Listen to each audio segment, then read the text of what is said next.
Hello, Bronco fans and football fans everywhere. Welcome to Broncos Breakdown on the MHRT network, as well as my own channel, Broncos Breakdown on YouTube. This is a show that is everything Broncos and brought to you with emotion, passion, honesty, and of course, my comments along with yours in the chat. I am your host, Bronco Bill.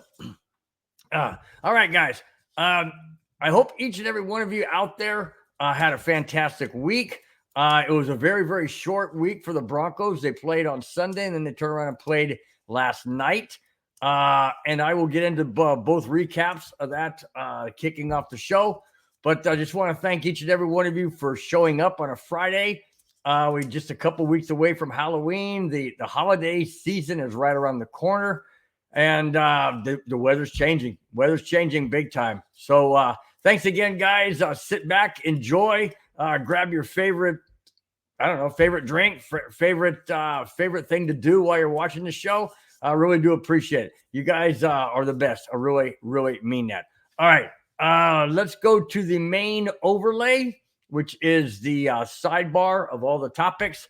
There they are, and that's what we're going to be talking about tonight, guys. I also have a Jackass of the Week that popped up today, so I'm including that into the show. Obviously, the Jackass of the Week doesn't appear on the topics. Main reason is because I can insert it anywhere I want, and a lot of times I jump around depending on what the topics are.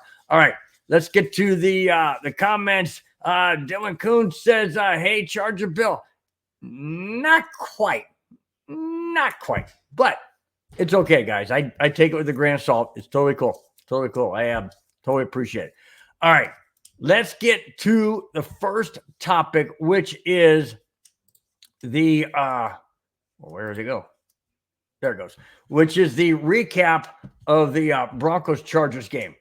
Now, this game was nowhere close to what the final score was.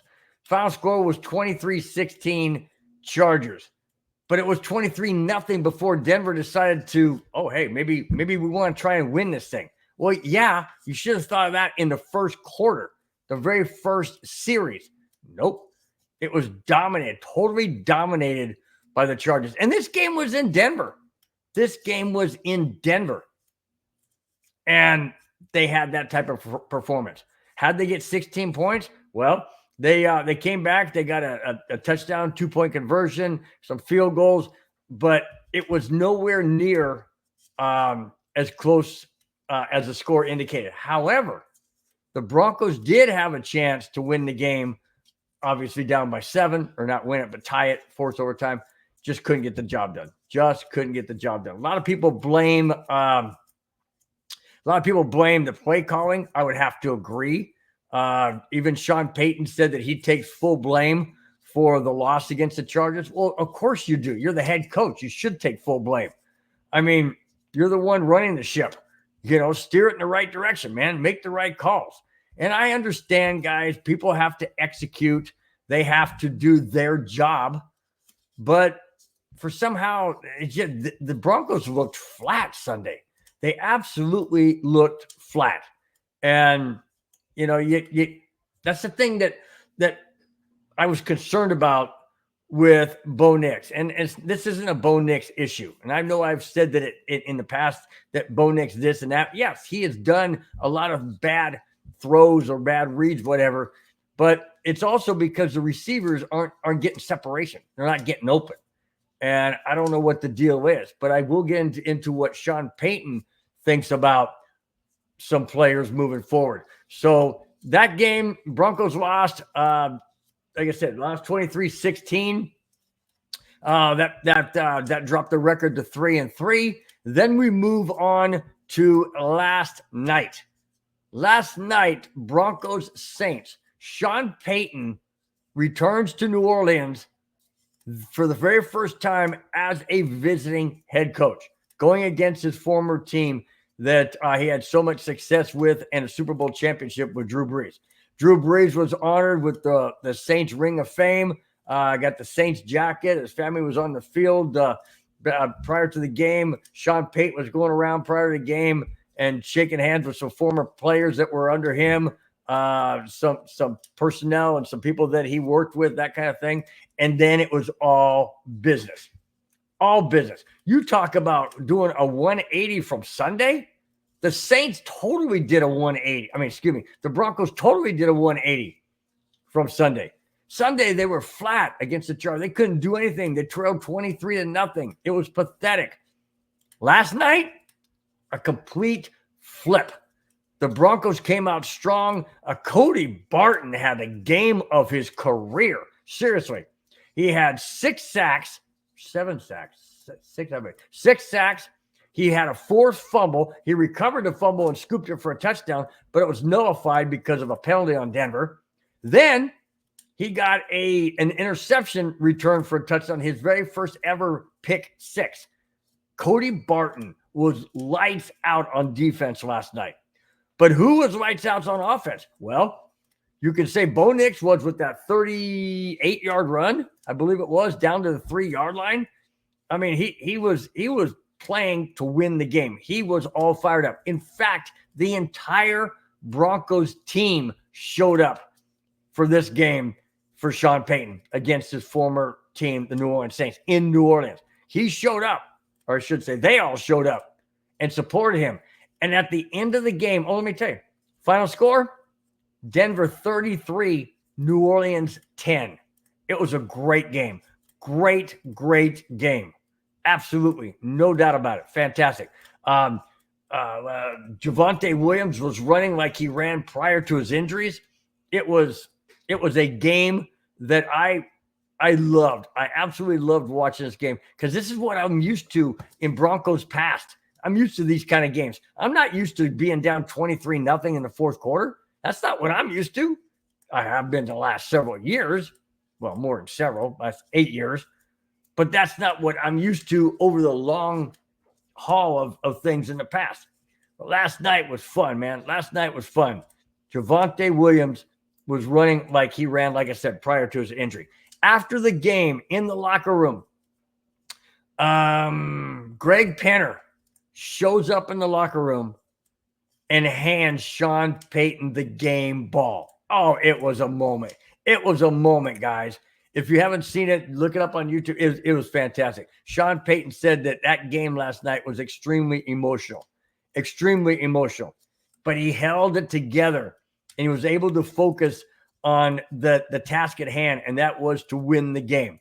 Yes, not only did they win it going away. I mean, it was 33-7, but it ended up 33-3. But it ended up 33-10 because the Saints got a touchdown late in the game. So it was total domination. Bo Nix was throwing darts. Javonte Williams was running lights out. The offensive line was opening holes. It was the perfect Broncos game last night. It was amazing. It was a great game. Great game.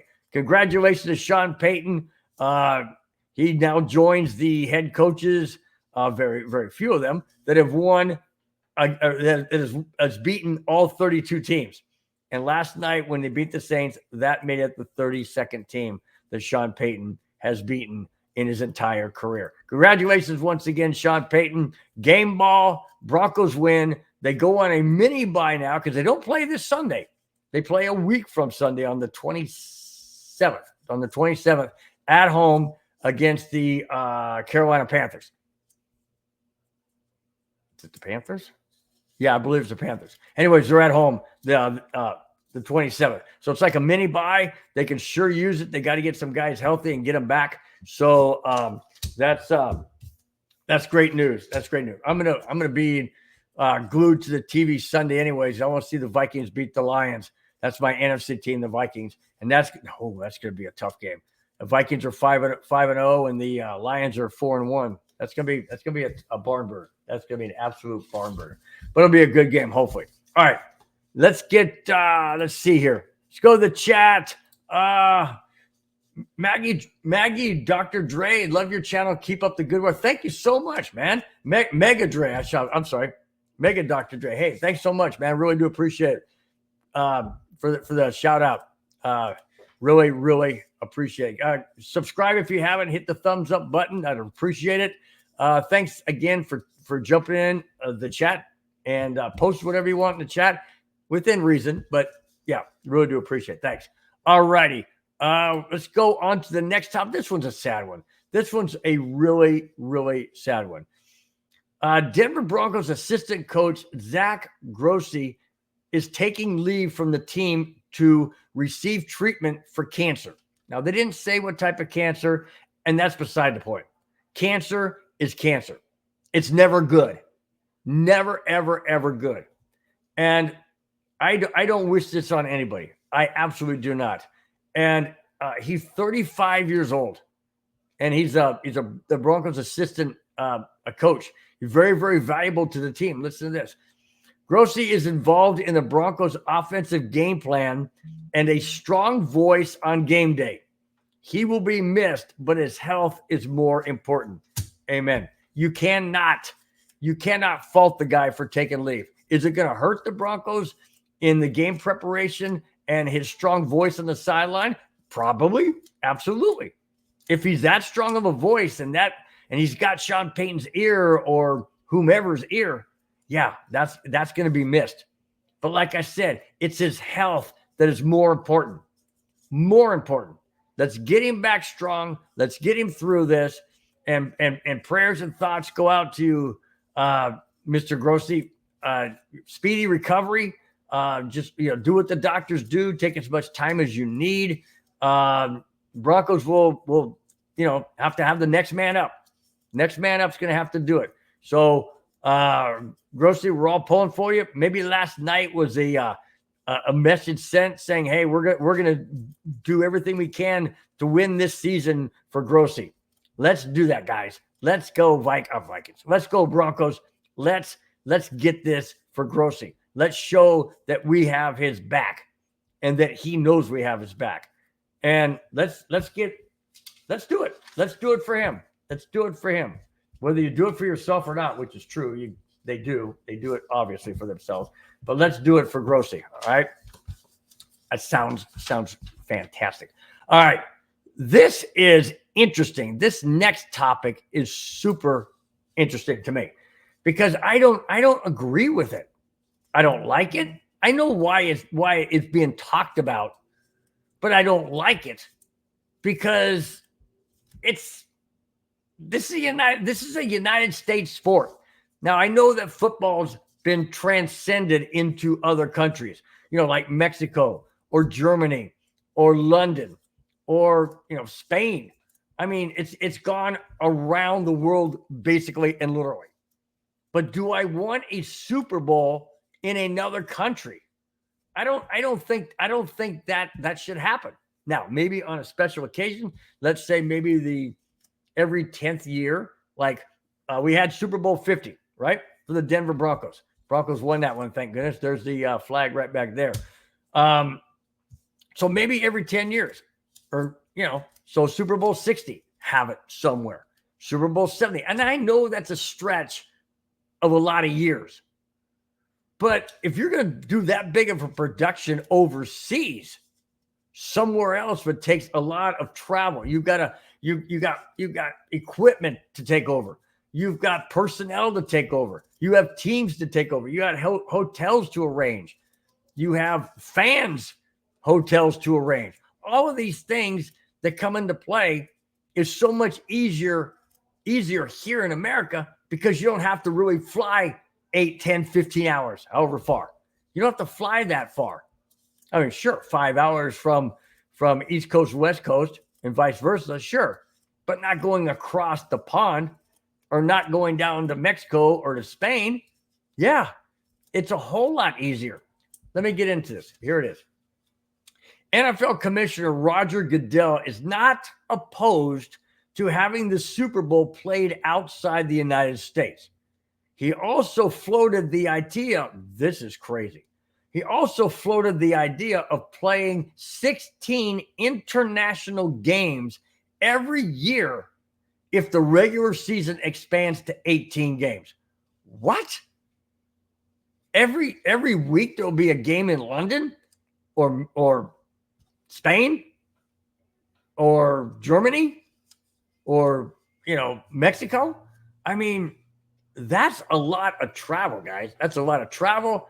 But if you're doing it for 16 weeks, that almost guarantees, in fact, it does guarantee, I would think. Well, almost guarantees, I should say, that every team will play overseas during the season. Because 32 teams, you divide that in half, that's 16. That's 16 games. There's 16 games. And all 32 teams would have a chance or an opportunity or a punishment, depending on how you look at it, to play in another country. Is it great for them if they haven't seen the world, so to speak? Sure. Players will probably, maybe not to a man, appreciate it because it's a long flight. It's different. It's different time. You got to acclimate yourself to the time change. Not only that, but in a way, it's a benefit because when you come back on that Sunday, you don't play. You don't play. I think you get. Yeah, you don't play the following week. It's your bye week, so it works out. Except for if you're the first team going over, first two teams going over, your bye week's this week 2. That doesn't make any sense. I don't know how this is going to work. I really don't know how it's going to work, but it's interesting. Let me continue. Roger Goodell said, and I quote, "We've always traditionally tried to play a Super Bowl in an NFL city.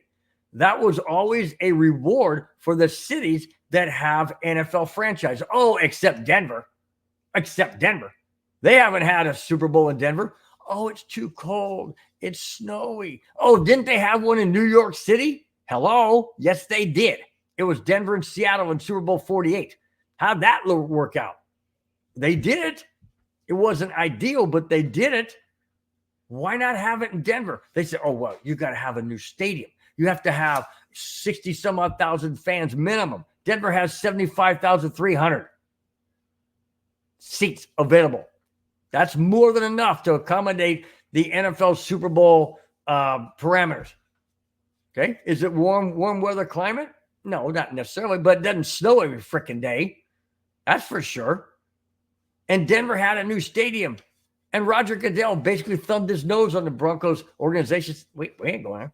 We're not having a Super Bowl there. So what's Denver got to do?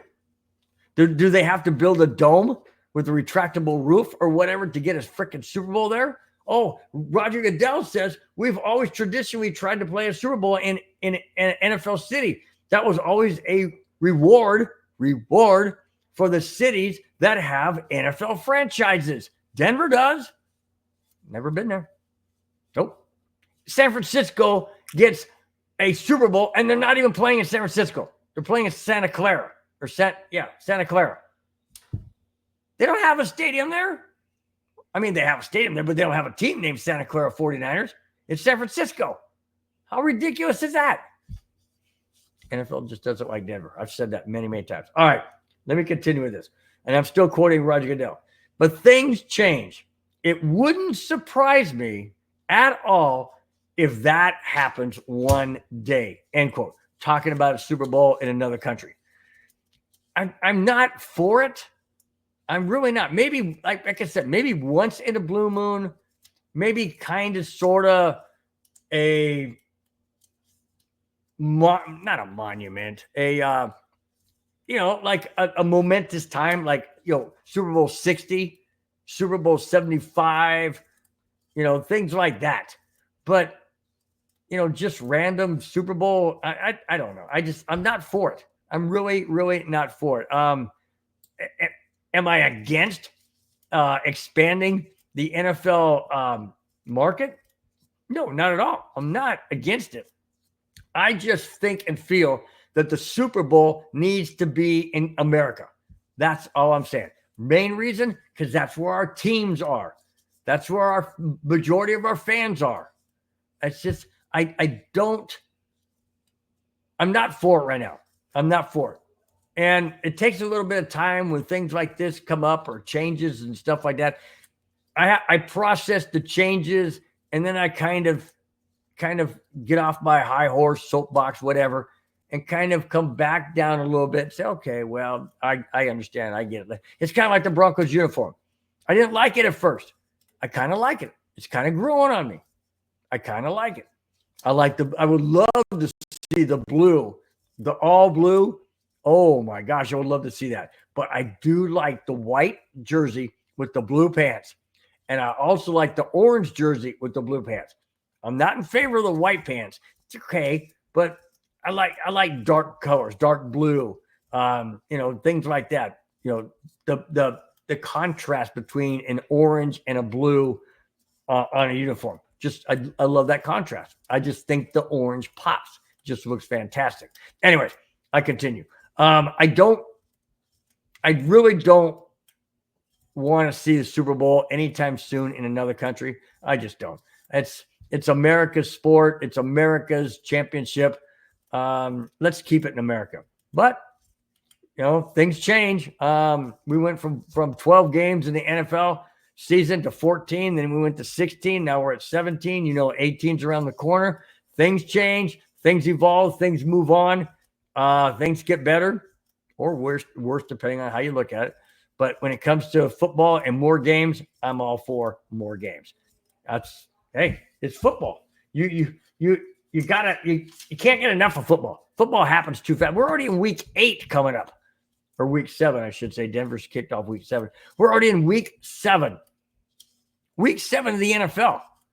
Do you realize that we're already past 1/3 of the season?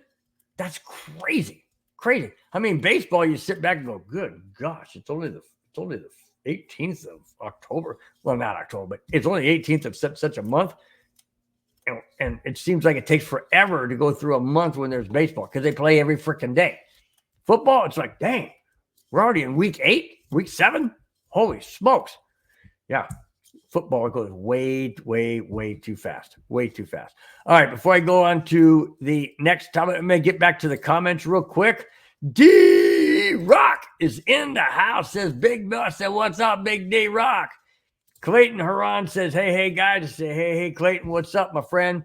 He follows that up by saying what he always says, and I greatly appreciate it. Smash that like button and share, guys. Absolutely love it. Thank you so much.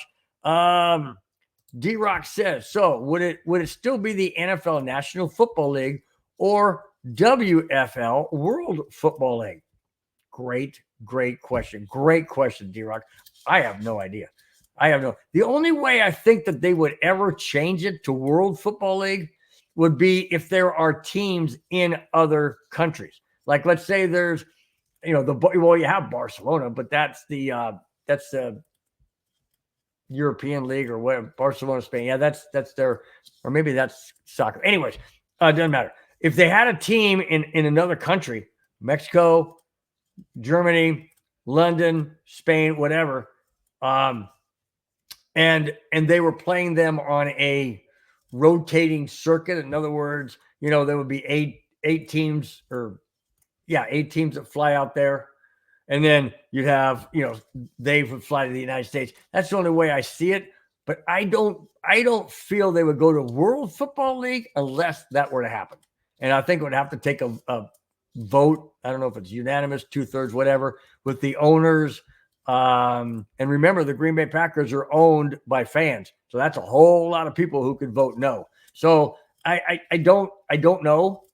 I don't know, but right now I don't think that there would be any way they would change it from National Football League to World Football League unless there are a significant amount of teams that are funded by the NFL, part of the NFL, and that kind of thing.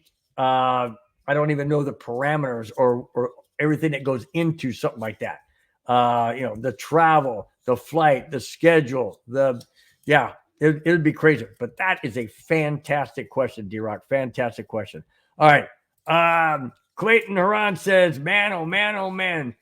Bo using his legs and finding a running game came into play. Yeah, like I mentioned at the beginning of the show, Clayton, I don't know if you caught it, but I was doing a recap of the game, and I'll tell you what, that was the best Broncos offensive game and defensive game this entire season. Yes, we did have a fantastic game against Tampa Bay Buccaneers, but it wasn't like this. It wasn't prime time. It wasn't Sean Payton emotional going back to the Saints.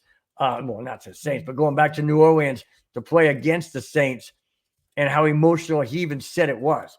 So, yes, this was the best game. I think the Bronco players dug deep. They did what they had to do to win this game for Sean Payton. They knew to a man how important this was to him, how this meant the world to him. And for Greg Penner, co-owner of the Denver Broncos with the Walton Penner ownership group, hands Sean Payton the game ball for beating the Saints. And Sean Payton saying that was extremely emotional. Yeah, that's special. And I think everybody on the Broncos knew that, Clayton, going in. Everybody knew how important this was. And they played as though this was their Super Bowl. And in some ways, it kind of was to Sean Payton. And like I said, congratulations, congratulations, Sean Payton. Fantastic win. But yes, Clayton, that running game, Javonte Williams was running like he did prior to his injury. Bo Nix was Bo Nix and doing what Bo Nix does best, and that is just do what Bo Nix does. Whether he runs, I mean, that 38-yard run down the 3-yard line, holy smokes, that was beautiful. I don't like to see him run because he takes these hard hits, but yeah, that was beautiful. That was absolutely beautiful. All right. Spence says, let's get this 2 alcohol party going. Okay, let me get to that. Let me get to that real quick. So I definitely want to do this for Clay. I mean for Spence. So here it is. To alcohol, the cause of and solution to all of life's problems. All right, there you go. Sorry about that. Let's get out of here real quick. I had to get back to the other one, but there you go. There you go, Spence. Did it just for you, buddy. Just for you. All right. Let's see. D-Rock says, sorry, I just realized the NBA has Canada, probably not WFL. Yep. Well, the same with baseball. It was Major League Baseball, and baseball had the Montreal Expos. So when they still have the Toronto Blue Jays. So yeah, you're right. They probably wouldn't do that, but it still was a great question. Still was a great question, no doubt about it. All right. Megan Dr. Dre says Bo ties the rookie record of wins at the starter with 4, and Elway and Locke each had 4 wins. Yep. Very, very good point. Very good point. That is very true. That is very true. So Bo Nix can break that by winning just 1 more game as a rookie. And I completely forgot that John Elway only won 4 games as a rookie. It was like 4-12, I believe it was. And Drew Lock, well, freaking Drew Lock is Drew Lock. But yeah, that's a great point. Thanks for bringing that up there, the Mega. Really do appreciate it. D-Rock said 2 alcohol. There you go, man. There you go. Big shout out again. All right. Let's move on to that guy from New England by way of Tampa Bay is now on another team. That's right. Tom Brady is now on the Raiders. No. Not playing, part ownership, minority ownership. Doesn't matter. You know why it doesn't matter? Because Tom Brady has a voice. He has a voice on that Raiders ownership. You don't think that the other owners are not going to listen to him? Come on, he's one of the greatest, and arguably a lot of people say the greatest. Okay, I liken it to excuse me, I liken it to periods of time. Was Johnny Unitas any better than Bart Starr? Was Bart Starr any better than Tom Brady? No, you got to go by the era that they were in. It was a whole different football game at that time. Whole different way of doing things in the NFL. All right. That being said, Tom Brady has a voice. He's a multi-Super Bowl champion. Multi-Super Bowl champion. They're going to listen to him. Let me get into that topic. Here it is. Tom Brady has been approved as a minority owner of the Las Vegas Raiders at last Tuesday's NFL Fall Owners Meeting. This comes from league sources to ESPN. Okay? Like I said, it's final. Now, does that mean that he can't do his commentary? I don't know. I don't know how the contracts or written out. I don't know what would be deemed what do they call that? Where you like you can't be part owner and a player, that kind of thing, because you could alter the game. I don't know, slips my mind what that means, but what that says. But let me go back to here real quick. Get that off of here. Okay, so it's conflict of interest. So I don't know if it'd be a conflict of interest because I don't know if they would not have him do Raider games. I don't know what the deal is. I have no idea. But anyways, he is now minority owner of the Las Vegas Raiders. Why would he choose the Raiders? I have no idea. Why would the Raiders want him? Well, that's obvious. Like I said, he has a voice. He has championships behind him. And why not? Why not bring him in the fold and see what he thinks? Well, listen to what he wants to do in his remember, this was last Tuesday. This is Friday. That was only 3 days ago. 4 days ago, if you count, obviously count today. So that was 4 days. Tuesday, Wednesday, Thursday, Friday. Yes. 4 days ago, this happened. And he already wants to make major move. What major move would that be? Listen to this. Tom Brady's first move as minority owner of the Raiders is to gauge Bill Belichick. That's right, that guy, Bill Belichick's interest in becoming the Raiders head coach. Now, I don't know how long what the contract is for the current head coach of the Raiders, but it doesn't matter. People will fire head coaches left and right, no matter how many years they got left on their contract. They don't care. If they want their guy, kind of like Sean Payton, kind of like getting Sean Payton, yeah, that kind of thing, huh? Getting him or other sports, whatever, they just cut you right out from under you. We got to get this guy. That's our guy. We got to get him. Okay. Would the Raiders would they really go after Bill Belichick? Why not? Bill Belichick's a proven winner. Has the game passed him by? I don't know. Some people say yes. Some people say no. Some people said that the game had passed Sean Payton by. I was one of those kind of guys that said that because of the way the play calling was. So, but if you can get a Bill Belichick on your team and you've got Tom Brady as a minority owner that can, is a voice in the other owners' ears and they listen to him. Yeah, that could very well happen. Bill Belichick could go to the Raiders. Be interesting, totally interesting, but I could definitely see it. Let me continue. This is confirmed by 2 different sources. Okay, there you go. Now, do I welcome Tom Brady on the Raiders? Absolutely not. Heck no. I don't want him on there, but he's on there as a minority owner. Would Bill Belichick really go there? I hope the heck he doesn't, because that wouldn't bode well for the AFC West or the Denver Broncos. Not at all. Can you imagine that? Bill Belichick in the AFC West as a Raiders head coach? Wow. You talk about a strong division. You've got Harbaugh and the Chargers. You've got, what's his name? Dennis Allen. Andy Reid on the Chiefs. You've got Sean Payton on the Broncos, and you would have Bill Belichick on the Raiders.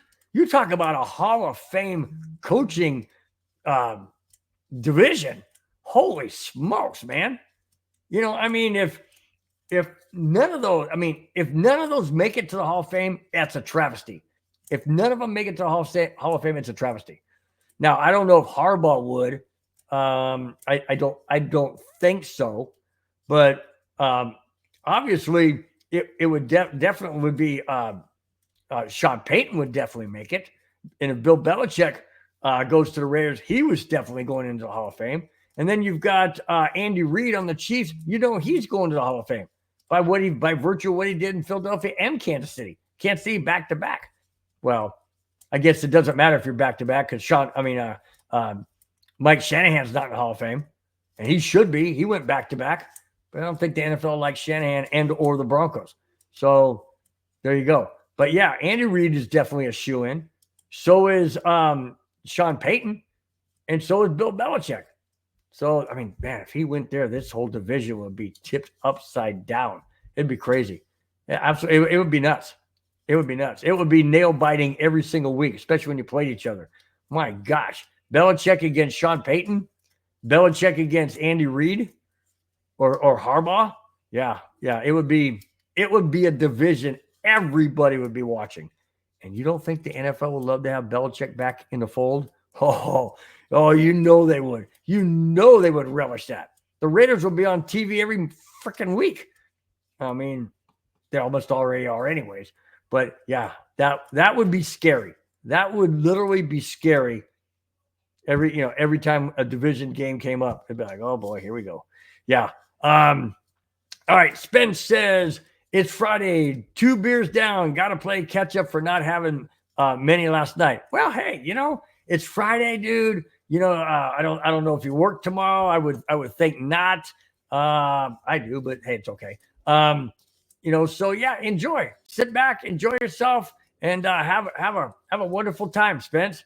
It's all good, dude. You earned it. You worked this week and you earned it. So there you go. All right. Spence follows up by saying conflict of interest. Yeah, that's what I was trying to think of. Exactly what I was trying to think of. And you helped me out big time, dude. You helped me out. So thanks so much. Appreciate it. All right. We got to go to more injuries. I know the NFL is, every team has injuries. I mean, the Saints were loaded with injuries last night. I think it would be might have been a completely different game had David Carr been able to play. Other players like receivers, whatever. I think it would be a different game. But hey, you got to play the teams that are on the schedule, regardless of whether they have a full cast crew or cast of characters or whatever, or they don't. So you got to play with what you have, and that's what the Saints did. But the Broncos now are 2 more guys down on. God, I keep doing that. I keep doing those comments, leaving them up, but that's okay. Okay, so you just got to next man up is what they're always saying that, but sometimes it's easier said than done. Here we go.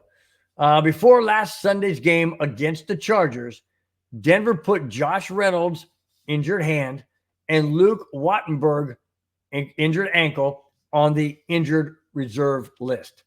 The Denver Post reported last Friday that Reynolds needed minor surgery on his finger after an injury in the Raiders game.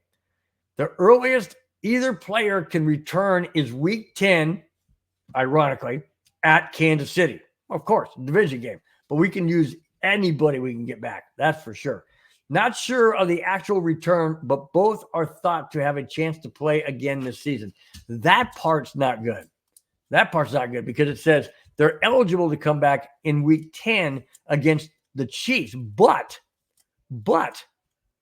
there's no time frame as to when they actually will. But there's a possibility they both could play again this season. That's not good. Josh Reynolds, we need the guy. He's a wide receiver. And if he's got an injury to his finger and he needs minor surgery, that's not good because you catch the football with your hands. You don't catch it with your feet. You don't catch it. Well, sometimes they do. I've seen plays where guys, the ball pops up in the air and they fall down on the ground. They catch the ball between their legs. That's a rarity. That doesn't happen, but once in a blue moon. So, yes, you catch the ball with your hands. So, therefore, we need Josh Reynolds' hands to be well taken care of. And if he needs surgery, I don't know if he'll be able to come back. Depends on the type of injury, the type of surgery, how long it takes, what his body does to get ready for it and heal and all that. I don't know. But we sure could use a Josh Reynolds. Tell you that much. All right. Now, all right, we move on, guys, to the next topic, which is Brandon McManus signs with the Green Bay Packers. Yep, that's right. Brandon McManus, former Denver Bronco, and he former Jacksonville Jaguar as well. Well, the and Commanders. Redskins. Commanders. Anyways, he is now on the Green Bay Packers. Here's that topic. Former Broncos field goal kicker Brandon McManus has signed with the Green Bay Packers. A source confirmed on ESPN report that McManus has signed a one-year deal with the Packers. This signing comes after watching rookie Brandon Narveson miss his 5th field goal in 6 games. There you go. There you go. You go out and get one of the best kickers in the NFL in the past several years of Brandon McManus. Do I wish him all the best? Not really, because I'm a Vikings fan. I don't want to see the Packers do well. I mean, I don't wish him any ill will. Like I don't want him to get hurt, or I don't want some negative thing happen to where he can't finish his career or finish the season. But I don't want him to be all that successful either, because I'm a Vikings fan. And wait a minute, before anybody says anything, yes, the Broncos are my favorite team. Period. When the Broncos and Vikings play, I want the Broncos to win. When the Broncos and Vikings don't play each other, I want the Vikings to win. That's my NFC team. I grew up as a Vikings fan from 1970 and 1976 when I was getting into football, watching it with my dad. I was a Vikings fan for those 7 years, okay? In 1976, I became a Broncos fan because of my sister. That's a whole nother story. But in any case, therefore, I don't want Brandon McManus to do well in Green Bay. I don't. And I know the Vikings have to play the Packers this year. And that's going to kill me if Brandon McManus kicks the game-winning field goal, because I ain't going to like that. Not whatsoever. Not one bit. But congratulations, McManus. You're back in the NFL, and you're on a team that apparently definitely wanted you, because they're willing to sign you after, you missed 5 field goals out of 6 games. You ain't going to keep your job too long. That's for dang sure. Just a bummer that McManus is on the Packers, but I wish him all the best. Wish him all the best, except if that means that the Packers somehow overtake the Vikings in that division. All right, we are going to go to the one I was saying at the beginning of the show. I didn't have a Jackass of the Week per se until just today, and I got all the details on it and the background and all that. So I am inserting the. Let me click out of this because it's not the Jackass. We'll click that out real quick, and then we'll get right back to that, because this is the Jackass of the Week. You suck, you jackass. All right, here it is. Former Broncos quarterback. Yep. I bring in Bronco players. If they do something stupid, and whether they're still a Bronco player, a former one, doesn't matter. I will bring it in because I don't play that favorite card. I don't say, well, I can't bring a former Bronco in there. I can't bring a current Bronco in. I can't do that because that's my team. No, if you're doing something stupid, you're going to be the Jackass of the Week. And this one is a former Broncos quarterback, and here it is. Former Broncos quarterback has been arrested last Thursday, not this past Thursday, the Thursday before, not yesterday, Thursday before, last week, in Tennessee for DUI and a gun charge. Who is that guy? Well, here it is. Officers responded to a request of a minor traffic collision involving 2 vehicles. Former Broncos quarterback Jay Cutler, that guy, rear-ended another vehicle and was slurring his words with bloodshot eyes, according to the police. Cutler had 2 firearms, 2 firearms in his vehicle, including a loaded Glock pistol. Cutler offered the driver of the vehicle he hit $2,000 to not call the police.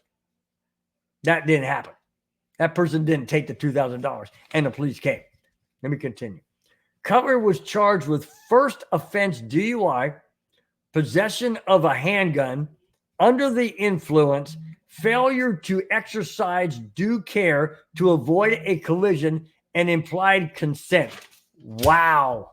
Implied consent, that's that $2,000 payoff. Hey, don't say that. Don't say that. Okay. Here's $2,000. Go down, get your bumper fixed. Go down, don't call the cops. Okay. Please don't do that. No, I'm cool, man. Oh, you want more? Oh, well, I only got 2,000. No, they didn't take it. They're not stupid. They called the cops. They had this guy arrested. Jay freaking Cutler. Man, if you'd have seen that mugshot, he looked like death warmed over, dude. He got this beard. He got his straggly hair. Oh, he looked miserable. Of course, I guess if you're freaking hammered and you're, freaked out or whatever, you're going to have a look like that. Oh, by the way, he declined a field sobriety test. So the police got a warrant and they took him to a hospital where they drew his blood and bingo, DUI. So there you go. And they even said in an article, I didn't include all of it, but memorize it. They also said that he was contemplating attempting leaving the scene. Oh, that would have been good. That would have been exactly what. Yeah, that's what you're supposed to do, Jay. Here's what you do. You don't stop when you're supposed to, and you hit a person's bumper or back end or whatever, and then you offer $2,000 to. Don't call nobody. Don't call the police. Oh, by the way, excuse me. I need to back up and get around you because I got to get the heck out of here. Yeah, that's what you do. No, you don't do that.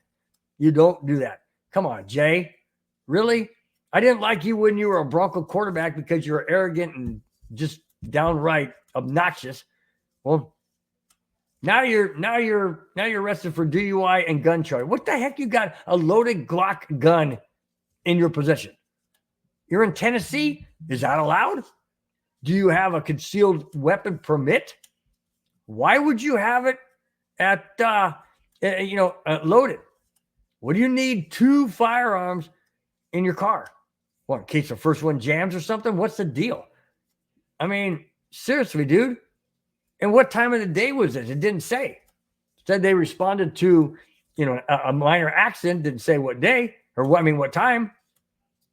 But, it was 10 o'clock in the morning. Was it after midnight? Was it like 5 in the morning, 4 in the morning?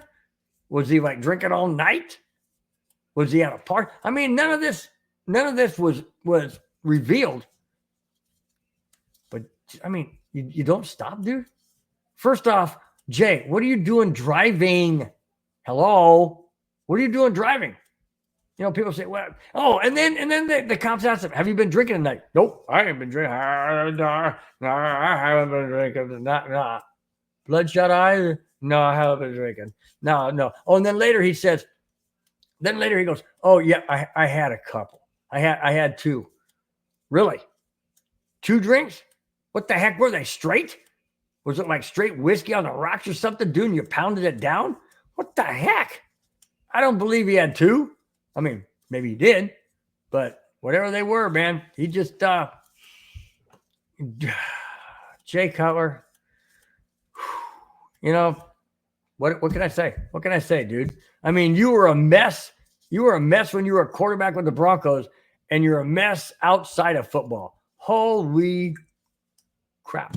All right, let's back out of the jackass of the week, and we'll get right to your comments. Be right back. You suck, you jackass. All right, let's get back up here. Colin, I hope I'm saying this right. Colin H says beer is good. Yes, I like beer. I do. I like a good beer. I'm not the kind with the IPAs and all that kind of stuff, but no, I like a good one. Let's see. Rudy Torres, my brother-in-law from Vegas, says beer follows up by no weed. No, I don't think he did that. Wasn't mentioned, so I don't know. Rudy follows up by saying, I like beer. It makes me a jolly good fellow. Well, obviously it made Jay Cutler a jolly good fellow. He was trying to pay off this lady for keeping her mouth shut. So, it's just, gosh, these guys, they just absolutely blow my mind how they just, they think their crap don't stink. They think they can just get away with stuff. I don't know. I don't get it. I just don't get it. Okay. Spence is trying to help out Rudy because Rudy says, I got to go to the store and get some beer.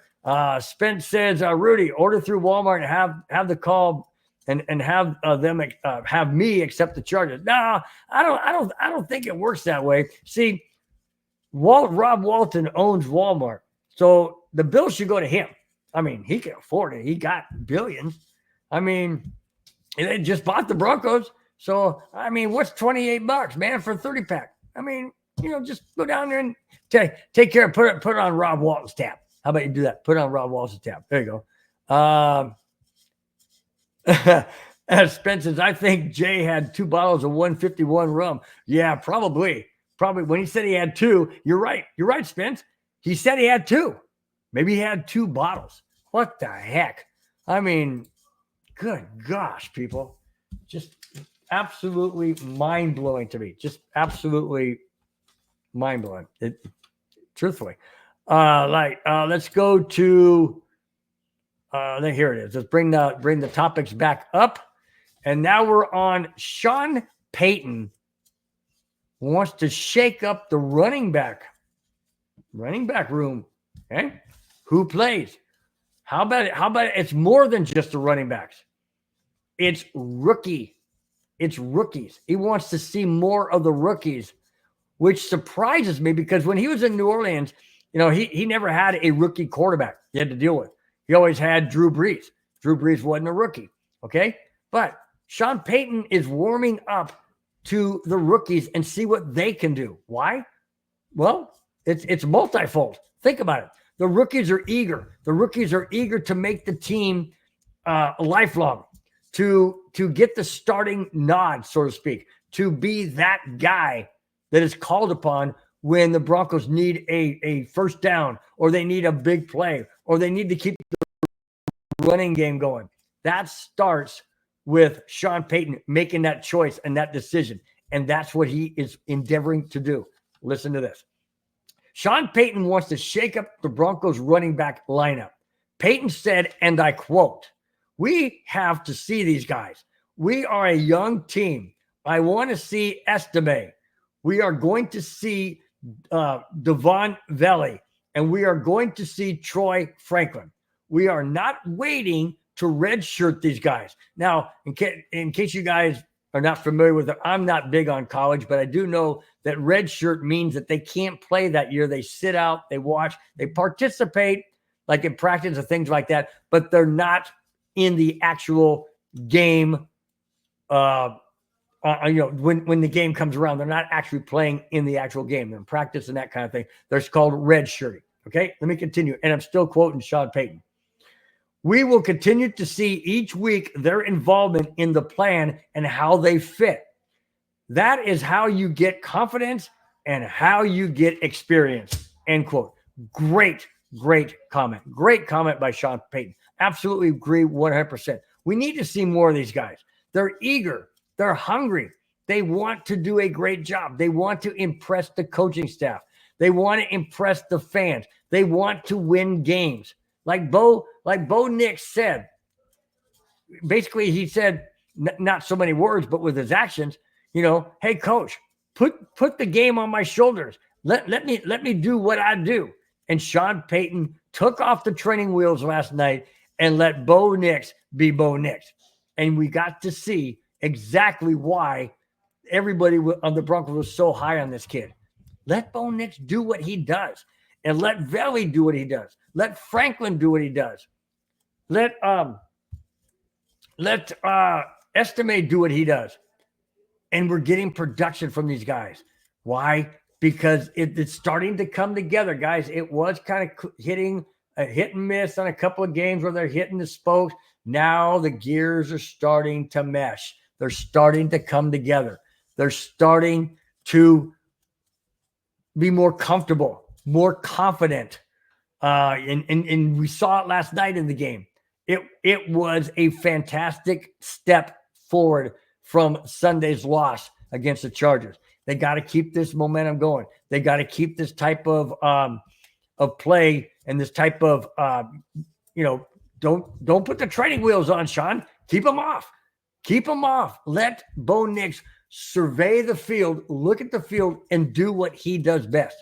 Why did you draft him in the first place? Why? Because of things he can do like this. He can take a team and under his wing and kind of a lot like Tim Tebow, will the team to win. But unlike Tebow, he's got a little bit more athleticism to him. But I love Tim Tebow. Absolutely love Tim Tebow. And Bo Nix is, in my opinion, is that kind of style. If he has to take off and run, he will. He did a quarterback sneak last night for a first down. He ran around the end, left end, like I mentioned, about 38 yards down to the 3-yard line. He's going to do what it takes to win the game. And he's not afraid to stand up to Sean Payton like he did on the Charger game and go toe-to-toe with him. He's not afraid to do that. And that's what I love about this kid. He's got swagger. He's got charisma. He's got confidence. That the kid is ready for the big show. And he proved it last night that he's also ready for prime time. Now, if Troy Franklin and Estime and Valet can all do the same thing that Bo Nix is doing, yeah, guys, it's going to be a very, very fun rest of the season. The last 10 games of the season, it's going to be a lot of fun. If the Broncos play like they did last night and like they did against Tampa Bay and like they did against the Raiders, this team is going to be fun to watch down the stretch. And I do mean down the stretch, because the very next topic I'm getting into is one that I am going to lose my mind on. No, it's not a jackass of the week, but it very well could be. Very well could be. And it involves Broncos country. That's right. Broncos country could be and could have been the jackass of this week. But when Jay Cutler popped up, obviously that trumps this one. Okay. That's the reason why this is not the jackass of the week. And this one angers me big time, because I liken this type of attitude, this type of, for lack of a better phrase, this type of no-show, I liken that to the Chargers. And I call the Chargers wagoners, relating to their fans, because their fans don't support. They're wagoners. They jump on when they win. They jump off when they lose. I know. I work with some of them at the golf course. They jump on when they win. They jump off when they lose. Me? Nope. I'm Broncos. I take my Broncos tumbler to work with coffee every single day, unless the Avalanche are playing that night, and then I take my Avalanche one. So, I don't jump on and I don't jump off. I'm on, period. The duration. I've mentioned it many, many times. I watched the entire 55-10 Super Bowl loss to the San Francisco 49ers. And I even watched the trophy celebration. Why? Because I like pain? No. Why? Because I'm a fan. If the Broncos are going down, I'm going down with them. That's just the way it is. I'm that way with the Avalanche. I'm that way with the Cubs. Speaking of the Avalanche, they're 0-4. Guess what I'm doing right after the show? Because it's on TV. I'm watching the Avalanche play against the Anaheim Ducks. Yes. Why? Because that's my team. And I'm going to watch them. Sure, they haven't won a single game. That doesn't matter to me. It's my team. I'm going to watch them. And hopefully they're going to win. Hopefully. Now, getting back to this particular segment right now, titled Broncos Country Not Showing Up. This frustrates me. We are not the Chargers. We are not the Charger wagoners. We do not boycott. We show up. It's only 8 home games, guys. 8 home games. You can't show up for 8 home games? Come on, man. I mean, greater Colorado area, Fort Collins, Cheyenne, Wyoming, all the way down to Longmont, not Longmont. What's even further south of that? Colorado Springs, all the way down. You guys, in east and west, there's not enough. There's not 75,300 fans that can go to the games.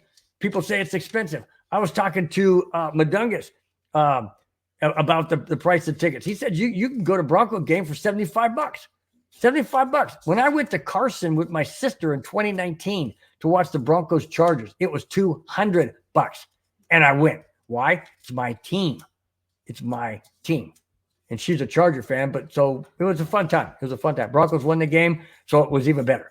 But it was $200, and I did it.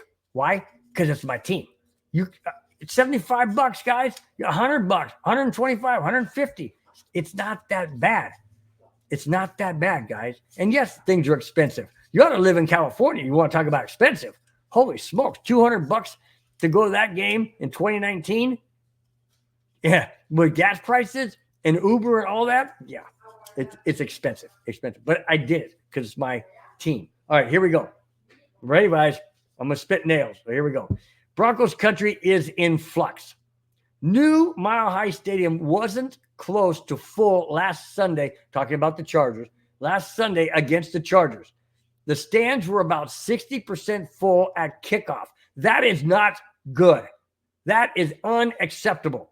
Unacceptable. Well, Broncos haven't played too well, and we're 3-2 going into the game. Okay, you're 3-2 going into the game, and you don't show up? Seriously. Well, the Broncos haven't been good for the last year, so I got other things to do. I mean, winter's around. Winter's coming up, and I got to get stuff done. Before winter comes, and I know this is a good time to do it because it's 70 degrees outside, and it's nice weather, and I think I'll go work in the yard. What are you, stupid? You got 3 hours a week. 3 hours a week of one game. That's it. Broncos only play once a week. And now after playing last night, Thursday, they don't play until a following Sunday. You could do all that stuff in the mini bye week. Well, their games are expensive. I can watch it a lot. I can watch it for free at home. Well, no, you can't watch it for free at home. You got electricity. You pay for whatever your cable, whatever you're getting, and nothing's free. You're not watching it for free. Yeah, cheaper, but not free. But the point I'm trying to make is this: 60% full at kickoff. Well, I got to drive a long ways. I mean, I got to come from Fort Collins. Leave earlier. Guys, it's not that difficult. The Broncos country always shows up. And reading this article really ticks me off. Really makes me mad because this sounds to me like Charger Wagoners. Exactly to me. When I was at Carson with my sister in 2019, that stadium, was 2/3 full with orange jerseys. Bronco fans showed up. Bronco fans were there. That's not Mile High Stadium in downtown Denver. No, it's Carson, 23,000 seat soccer stadium in Carson, which is just outside of Los Angeles proper. Okay. All right. So they showed up. We showed up. I showed up. Yes, we were there. Don't do this, Broncos country. This is not cool. Not cool at all. Let me continue. When they announced the total attendance, just north of 70,000 were there. That meant 5,300 fans did not show up, or about 7.1% of the stadium. Okay, people say, well, 7% of the stadium, that's not much. That's not much. You're right. 5,300 people out of 70,000 isn't much. But this is Broncos country. Or is it? This isn't Bronco Wagoners. This is Broncos country. I see it all the time. United in orange. Are we? I say, are we? Yes. I can't go to every Bronco game. I live in California. Okay. But I watch it every single week. You guys know that because I'm on the neighborhood with Madungas Creevy. Okay. So I'm on the neighborhood. And I watch the games. I watched the 70-20 beatdown of the Dolphins last year. I watched the loss that we had to the Chargers. I also saw the wins. Okay? You got to not do this. Show up. Show support. The Broncos need your support when they're down just as much as they need their support when they're up. When you're down, you don't kick them when they're down. You lift them up. You support them. You show up. You do what you got to do to help the team win the game. Okay? Physically, no, you can't do that. Emotionally, yes. Your voice, yes. Your ticket in the seat, yes. Or I should say your butt in the seat, yes. Show freaking up. Show up. Don't do this. This is not what we are. We are Broncos country, not Broncos Wagoners. Let me continue. The fans booed the no-shows like Broncos country is supposed to do. Yeah, they're also supposed to show up too, guys, okay? They're also supposed to show up. But people say, what? It's only 5,300 people. It's only 5,300 people. 70,000, a little bit more than 70,000 were there. Fine, good, well and dandy. But where's the other 5,300? Why aren't they there? Oh, it's a beautiful 70-degree day, man. I can watch it at home. You know, then you know what? If you're a season ticket holder, then you need to be stripped of your season ticket. That's not allowed. That's not allowed. And don't sell your freaking ticket to somebody who's not a Broncos fan. Don't do that. That's even worse. Because now you're saying, "Oh, I just take the money and run. Now watch it at home. I made me some money. You know, I'm in the money. I'm watching it from home, and somebody else is sitting in my seat, and I don't care who they are." No, that is wrong too. Absolutely wrong. Don't do it.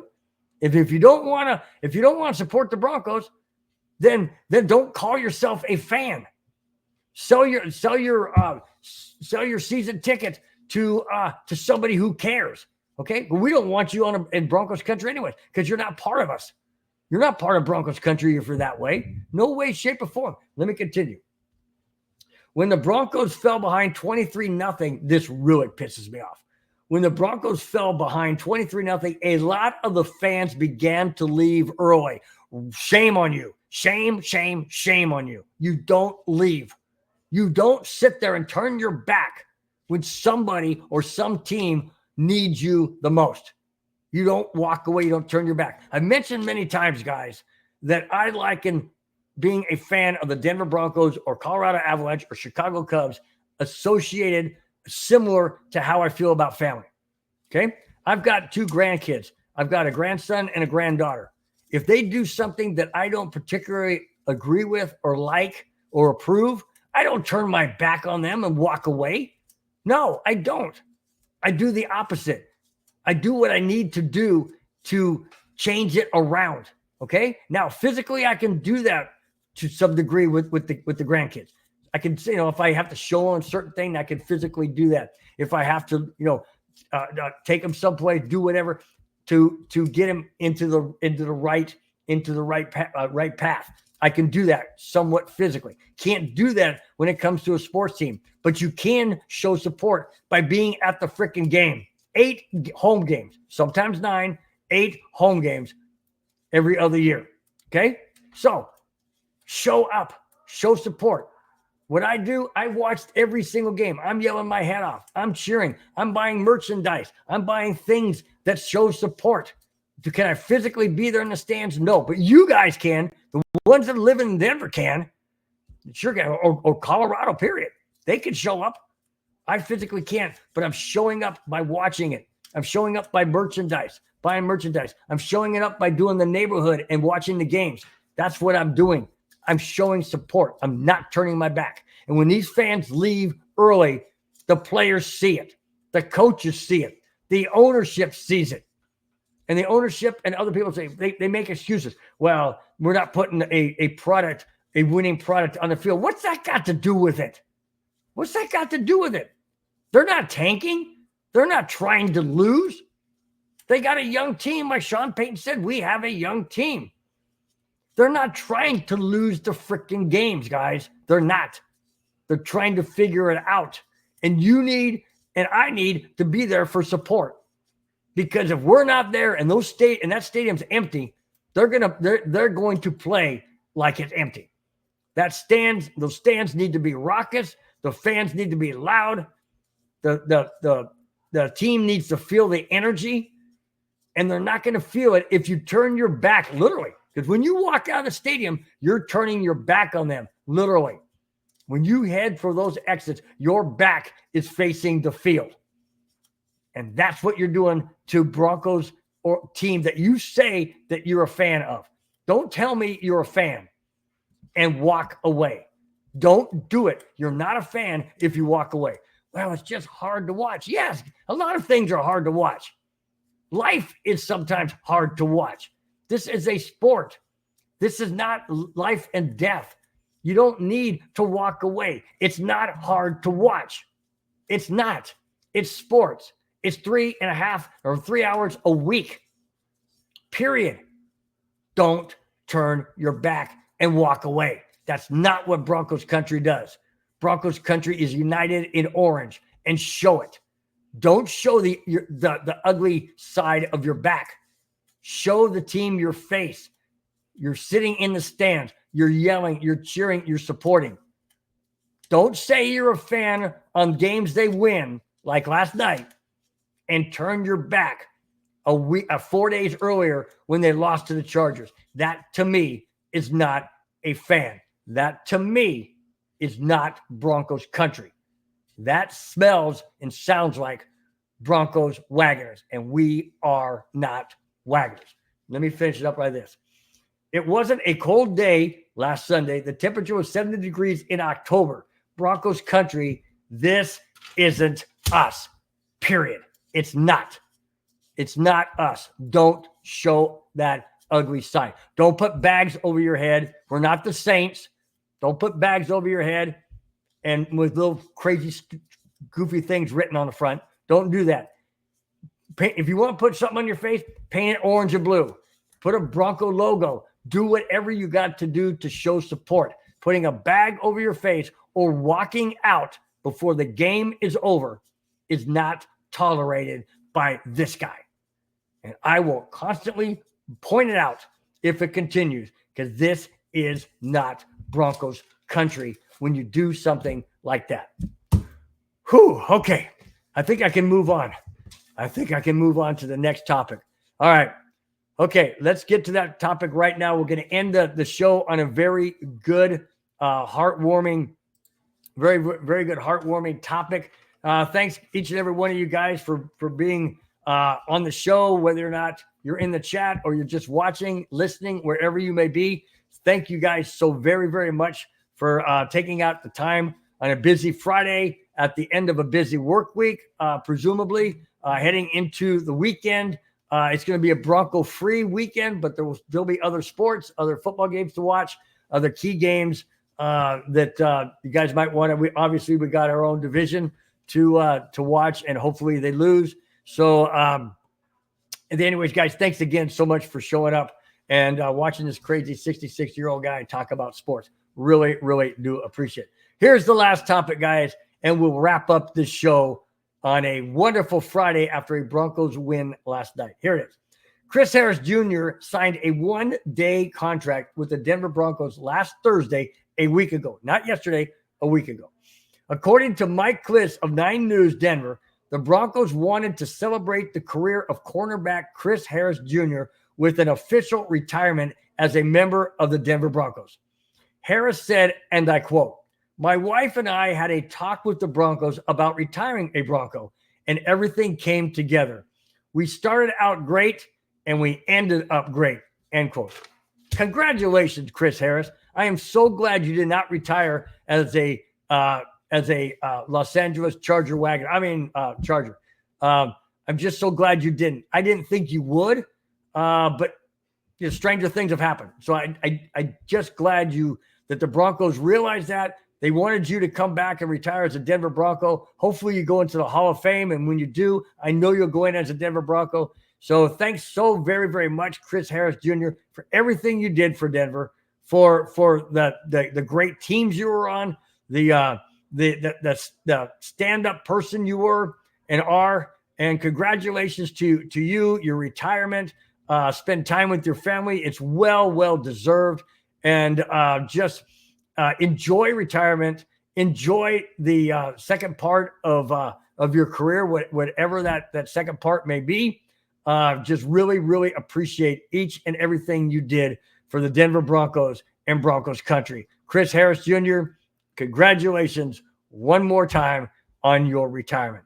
That's fantastic. Fantastic. Let's block this out. And the end show, there we go. The end show that shows all the topics, right. How do I do this? Like right there, all the topics right there all blacked out because the show has concluded as far as the topics. Real quick, want to get to the comments real quick. Spence says beer number 3. Oh, let me put that up. Spence says beer number 3 and 4 ready for consumption. Beer to alcohol. All right, and with that, we will get to one last shout out for Spence when it comes to the to alcohol. And here it is one last time, Spence, before we get out of here. To alcohol, the cause of and solution to all of life's problems. There you go. There you go, Spence, just for you as we get ready to head out and wrap up the show. Once again, guys, thanks for joining in. I really do appreciate it. Let me go right down the list real quick of those that were in the chat. I'd like to recognize if they're going to take the time to be in the chat, I can take the time to recognize them one more time. Here it is. Dylan Kuhn, thanks so much for being in. Mega Dr. Dre, thank you so much. First time, I really do appreciate it. Don't be a stranger. Come back again next week. D-Rock, thanks so much for being in the chat. Clayton Haran, as always. Spencer, or Spence, I should say. GC, thank you so much for being in. Going down the list. Rudy, thank you so much. Really do appreciate it. Colin H., thank you so much. A new one for being in the chat. Don't be a stranger. Come on back again next Friday. Really do appreciate it. All right, guys. I am going to wrap this up and get out of here. And enjoy the Avalanche. Hopefully we can beat the Anaheim Ducks and get off the 0-for-4 start to this season. Last place in the conference. I don't want to see that. I don't want to see that. So they got to get a win. They got to get out of the cellar and start making their way up to the top where they deserve to be. All right, guys, that's it. That's all I have. Thanks for watching. Thanks for subscribing. If you have not, please do so. It takes a microsecond. Click on the subscribe button. It does the MHRT network a world of good. Go over to my channel, Broncos Breakdown on YouTube. Look for this symbol right here. Look for that symbol. Click on that and then subscribe. Hit the like button and watch any of the shows that you may have missed. They're all up on that website. Really, really do appreciate it. Thanks again, guys, so much for being here. Have a fantastic Friday evening, and we will see you next Friday. Broncos Breakdown 5, 6, 7, and 8. But the Avalanche game is tonight. It's starting here. It started about 18, 20 minutes ago. I'm going to jump over and watch that game. You guys enjoy the rest of your weekend. We will see you next Friday. Till then, guys, take care. Bye-bye. Fast lane when I pass in the street, bag of money in the passenger seat. Simcoe's been asking for me on the road from the west to the east. Way up, I might never come down, cause the coast racking up the flame out. So high, I might never come down, so what, this is my lifestyle.